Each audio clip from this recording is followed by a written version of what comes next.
ഡൽഹിയിലെ ഒരു SIയും വനിതാ SIയും 2 കോടിയായിട്ട് മുങ്ങി. രണ്ടുപേരും അവരുടെ കുടുംബങ്ങളെ ഉപേക്ഷിച്ചാണ് മുങ്ങിയത്.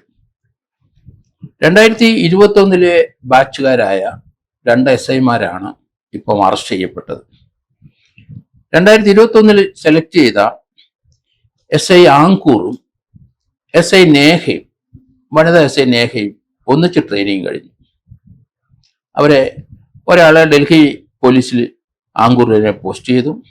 അതോടെ DDB എൻക്ലോവ് പോലീസ് സ്റ്റേഷനിൽ വനിതാ SI നേഹയും പോസ്റ്റ് ചെയ്തു. ഇവര് ട്രെയിനിങ് സമയത്ത് തന്നെ സൗഹൃദത്തിലായി, പിന്നീട് പ്രണയത്തിലായി രണ്ടുപേരും.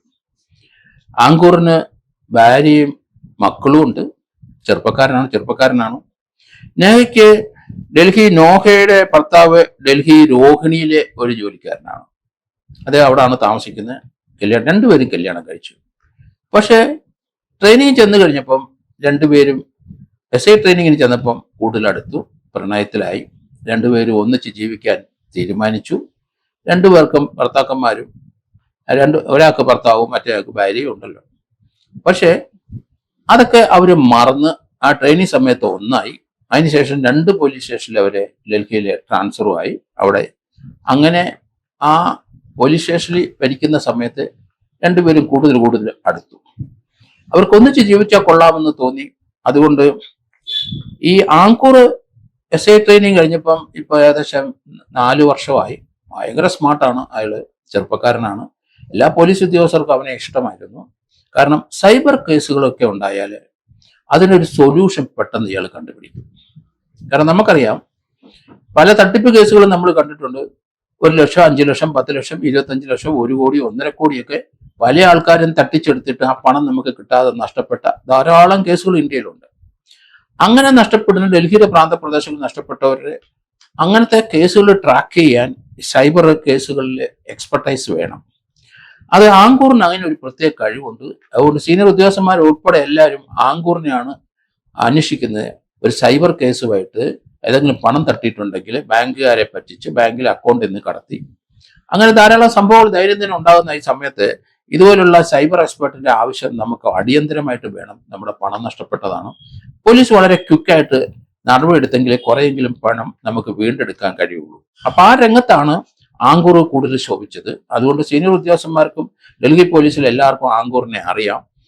ഈ സൈബർ തട്ടിപ്പുകൾ പലർക്കും പണം പോയി കഴിഞ്ഞാൽ ആ പണം കുറെയൊക്കെ ഇയാൾ തിരിച്ചു പിടിക്കും. അതൊരു പൊതു അക്കൗണ്ടിലേക്കാണ് പോകുന്നത്. പോലീസിന്റെ അക്കൗണ്ടിൽ തന്നെ ആ പണമെല്ലാം വന്ന് കിടക്കും. അങ്ങനെ പണം വന്ന് കുന്നുകൂടി.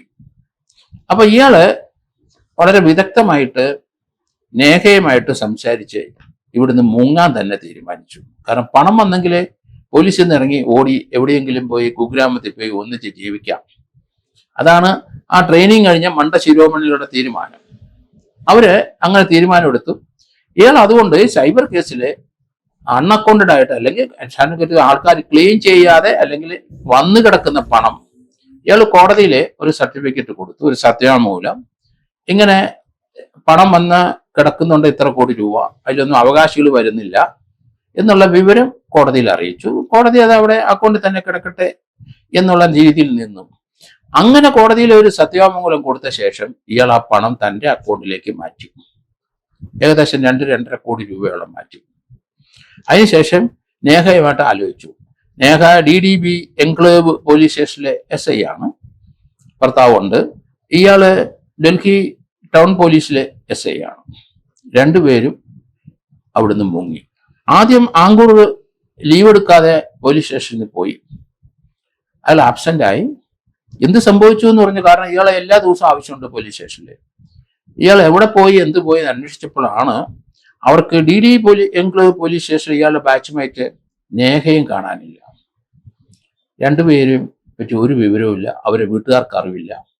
മൊബൈൽ ഫോണെല്ലാം സ്വിച്ച് ഓഫ് ചെയ്തിരിക്കുന്നു. കണ്ടെത്താൻ ഒരു പിടിയില്ല. എന്തായാലും പോലീസ് വിട്ടില്ല. രണ്ടുപേരെ പറ്റി രഹസ്യമായിട്ട് അന്വേഷിച്ചു. കഴിഞ്ഞ 4 മാസമായിട്ട് ഒരു വിവരമില്ലായിരുന്നു. അതിനുശേഷം ഇവരെ മധ്യപ്രദേശിൽ നിന്ന് പിടികൂടി. ഇവര് പിടിച്ച സമയത്ത് ഇയാളുടെ കൈവശം ഏകദേശം 1 കോടി രൂപയുടെ സ്വർണ്ണാഭരണമുണ്ട്, 11 മൊബൈൽ ഫോണുണ്ട്. അതോടൊപ്പം തന്നെ 12 ലക്ഷം രൂപ ക്യാഷ് ആയിട്ട് കയ്യിലുണ്ട്, 3 ATM കാർഡുണ്ട്. 3 ബാങ്കിന്റെ. അപ്പൊ ഇവിടെ ചെന്നാൽ ആ ബാങ്കിൽ നിന്ന് എടുക്കാവുള്ളൂ. ഇതാണ് ഇവരെ പിടിച്ചപ്പോൾ സ്വർണം എന്തുകൊണ്ടാണ് ഇങ്ങനെ ശേഖരിച്ചതെന്ന് പറഞ്ഞാൽ പണം കൊണ്ട് നടക്കുന്നതിൽ കെട്ടുകണക്കിന് വേണ്ടേ. ഇത് സ്വർണ്ണമാകുമ്പോൾ കൊണ്ടു നടക്കാൻ വളരെ സൗകര്യം, എവിടെ കൊടുത്താലും ഇന്ത്യയിൽ എവിടെ കൊടുത്താലും അപ്പം പണമാണ്. അങ്ങനെ 1 കോടി രൂപയുടെ സ്വർണം കയ്യിലുണ്ട്, ആഭരണങ്ങളായിട്ടും ഒക്കെ വാങ്ങിച്ചു. ഇവര് മധ്യപ്രദേശില് ഒരു കുഗ്രാമത്തെ മലയോരത്ത് എവിടെയെങ്കിലും പോയി താമസിക്കാൻ അവിടെ ഒരു വീട് വാങ്ങിച്ച് ഈ ഡൽഹിയിലെ അല്ലെങ്കിൽ ആ പെൺകുട്ടിയുടെ ഭർത്താവിൻ്റെയും അവരൊക്കെ ശല്യത്തിൽ നിന്ന് പോയി സ്വസ്ഥമായിട്ട് ജീവിക്കാം എന്നൊരു തീരുമാനം എടുത്തു. അത് ട്രെയിനിങ് സമയത്തുണ്ടായ ഒരു ബന്ധമാണ്. അവര് ട്രെയിനിങ്ങിൽ എന്താണ് നിയമപ്രശ്നം പഠിച്ചതെന്ന് എനിക്ക് മനസ്സിലാകുന്നത്. അങ്ങനെ ഉള്ള ഒരു എസ് ഐ ട്രെയിനിങ് പാസ്സായ 2 പേര് ഇതുപോലെയുള്ള മണ്ടത്തരങ്ങളിൽ ചെന്ന് ചാടുക, ഇതുപോലെയുള്ള തീരുമാനം എടുക്കുക, അതൊന്നും വിലപ്പോവില്ലെന്ന് അവർക്കറിയാം. എങ്കിലും അവരുടെ പ്രണയത്തിന്റെ ശക്തി അത്രയാണ്. ജോലിയൊന്നും അല്ല പ്രശ്നം, പ്രണയം തന്നെയാണ് വലുത് എന്ന് കരുതി അവര് ഈ പണം അടിച്ചു മാറ്റി. അതിനുശേഷം ഇപ്പം പിടിയും വീണു.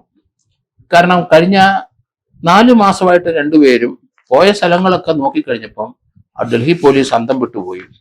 ഇന്ത്യയിലെ മിക്കവാറും ഉള്ള ടൂറിസ്റ്റ് സെന്ററുകളിലൊക്കെ രഹസ്യമായിട്ട് 2 പേരും പോയിരിക്കുന്നു. അവർ മണലിൽ പോയി, ഗോവയിൽ പോയി, കാശ്മീരിൽ പോയി. ഇവിടൊക്കെ അവര് 2 പേരും യുവമിഥുനങ്ങളായ 2 പേരും അവര് പുതിയ വിഭാഗം കഴിച്ച ഹണിമൂണിന്റെ ആഘോഷമായിട്ട് നടക്കുകയായിരുന്നു. പണം ഇഷ്ടം പോലെ ഉണ്ടല്ലോ, ആരുടെ അടുത്തും കൈ നീട്ടണ്ട, ATM കാർഡിൽ കൂടെ എടുത്താൽ മതി, സ്വർണ്ണാഭരണം ഇഷ്ടം പോലെ ഉണ്ട്. 2 പേരും SI മാരായതിന് ആവശ്യമുള്ള ട്രെയിനിങ് ലഭിച്ചിരിക്കുന്നുണ്ട്. ഇതൊന്നും ആരെങ്കിലും തട്ടിച്ചുകൊണ്ട് പോകുമെന്ന് കരുതി അവർക്ക് പേടിയില്ല. കാരണം 2 പേരും അത് പ്രൊട്ടക്ട് ചെയ്യാൻ അറിയാം. പക്ഷെ 4 മാസം ഈ സ്വർണ്ണാഭരണങ്ങളും ഈ ക്യാഷും ഒക്കെ ആയിട്ട് ഇന്ത്യയിലെ ടൂറിസ്റ്റ് സെന്ററുകളിലെല്ലാം അവര് നടന്നു, ഒന്നിച്ച് മധുവിധു ആലോചിച്ചു. ഇപ്പോൾ ഡൽഹി പിടി വീണു, 2നെ അറസ്റ്റ് ചെയ്ത് റിമാൻഡും ചെയ്തു. ഇനി ഈ കേസിനകത്ത് കുറെ നാള് ജയിൽ ശിക്ഷ അനുഭവിച്ച് കിടക്കേണ്ടിയും വരും. SI ട്രെയിനി ആയിട്ട് പോയിട്ട് എന്തുകൊണ്ടാണ് അവർക്ക് നിയമാവബോധം ലഭിച്ചില്ല എന്ന് എനിക്ക് മനസ്സിലാകുന്നില്ല. അവിടെ എന്താണ് അവിടെ പ്രണയമായിട്ട് 2 പേരും നടന്നു. അപ്പം പോലീസ് ട്രെയിനിങ് കോളേജിലായാലും ശരി, ഇതുപോലെയുള്ള പ്രണയക്കാർ വന്നു കയറിയാൽ അവർക്ക് സർക്കാരിനെ സേവിക്കാനോ പൊതുജനങ്ങളെ സേവിക്കാനോ ഒന്നും അല്ല മനസ്സ്. അവരുടെ ദാമ്പത്യം അല്ലെങ്കിൽ സ്വന്തമായ ഇഷ്ടങ്ങളും നടപ്പാക്കാനുള്ള ഒരു വേദിയായിട്ട് SI സെലക്ഷൻ കണക്കാക്കരുത്. കാരണം അങ്ങനെ കണക്കാക്കിയ ഒരു 2 പേര് ഇപ്പൊ അകത്തായിട്ടുണ്ട്, ജയിൽ ശിക്ഷ അനുഭവിക്കേണ്ടിയും വരും എന്ന് തന്നെയാണ് ഞാൻ കരുതുന്നത്.